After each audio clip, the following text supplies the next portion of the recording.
2300 கோடி ரூபாய் நிலுவைத் தொகையை வழங்கக் கோரி தமிழ்நாட்டின் பல்வேறு பகுதிகளைச் சேர்ந்த கரும்பு விவசாயிகள் சென்னையில் தடையை மீறி காத்திருப்பு போராட்டத்தை தொடங்கியுள்ளனர்.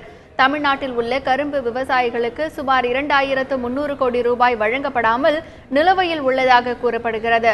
16 கூட்டுறவு சர்க்கரை ஆலைகள், 2 பொதுத்துறை ஆலைகள் மற்றும் 24 தனியார் ஆலைகள் பணம் பாக்கி வைத்துள்ள தொகையை வழங்க கோரி விவசாயிகள் பல்வேறு கட்ட போராட்டங்களில் ஈடுபட்டு வந்தனர். தற்போது அவர்கள் சென்னை சேப்பாக்கம் பகுதியில் காத்திருப்பு போராட்டத்தை தொடங்கியுள்ளனர். தடையை மீறி நடைபெறும் இந்த போராட்டத்தில் மாநிலத்தின் பல்வேறு பகுதிகளிலிருந்தும் வந்துள்ள நூற்றுக்கணக்கான விவசாயிகள் பங்கேற்றுள்ளனர். ஏறத்தாழ 400க்கும் மேற்பட்டோர் தற்கொலை செய்து கொண்டிருக்கிற அதிர்ச்சியிலே மரணமடைந்திருக்கிற பின்புலத்திலே பல கரும்பு விவசாயிகளும் தன்னுடைய உயிரை மாய்த்து கொண்டிருக்கிற பின்புலத்திலே வாங்கிய கடனுக்கு வட்டி கட்ட முடியாமல் சொல்லனா துயரத்தில் இருக்கிற கரும்பு விவசாயிகளை பாதுகாப்பதற்கு மாநில அரசாங்கம் எங்களுடைய கரும்பு பண பாக்கி 2300 கோடி ரூபாயை பெற்று தர வேண்டும். பெற்று தருகிற வரை சென்னையிலே கோட்டை முன்பு காத்திருப்போம், காத்திருப்பு போராட்டம் நடத்துவோம்.